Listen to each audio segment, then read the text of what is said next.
Hey guys, Dylan here, and I want to welcome you to the third video in our series. Now today I am back on the trail again and here to talk to you about trees again. I don't know if you remember in the first video, but I talked about an invasive buckthorn species. Well, here it is. And you can identify this species by looking at its grayish bark and its eye-shaped pores we like to call lenticels. In the springtime, their leaves will be oval and finely toothed, and in the summertime, they will grow clusters of black berries. Now the reason I say invasive is because this shrub is not native to this area. It is actually native of Europe, and it was introduced here by early settlers way back in the 1800s.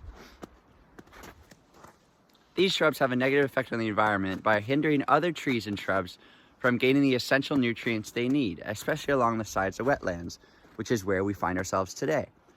Essentially, what the buckthorn will do is alter the nitrogen levels in the soil, and in doing so, it will discourage the growth of native trees like our red oak and encourage its own growth so that it can grow very densely and populate this forest.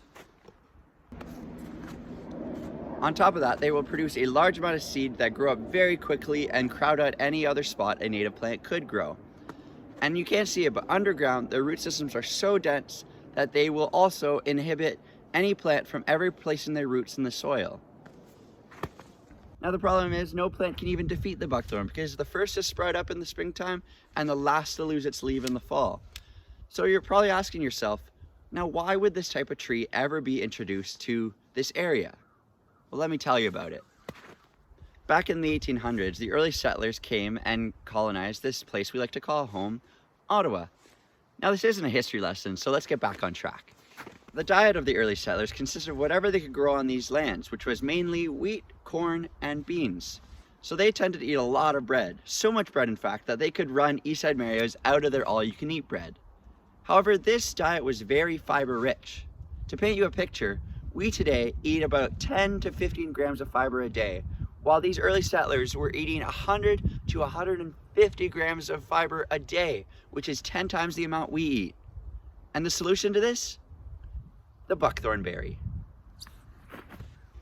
By eating this berry, it would stimulate the large intestine to contract, thus clearing it right up, leading to, well, you get the picture.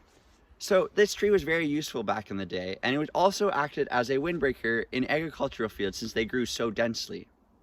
The problem is, today, they're more of a hindrance. They're not very useful because we don't need as much fiber and we have other ways of protecting our fields.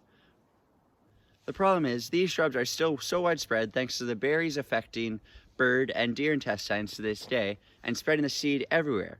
So they are hard to eliminate, but organizations are trying to limit the spread and keep the growth minimal to preserve native species and promote biodiversity.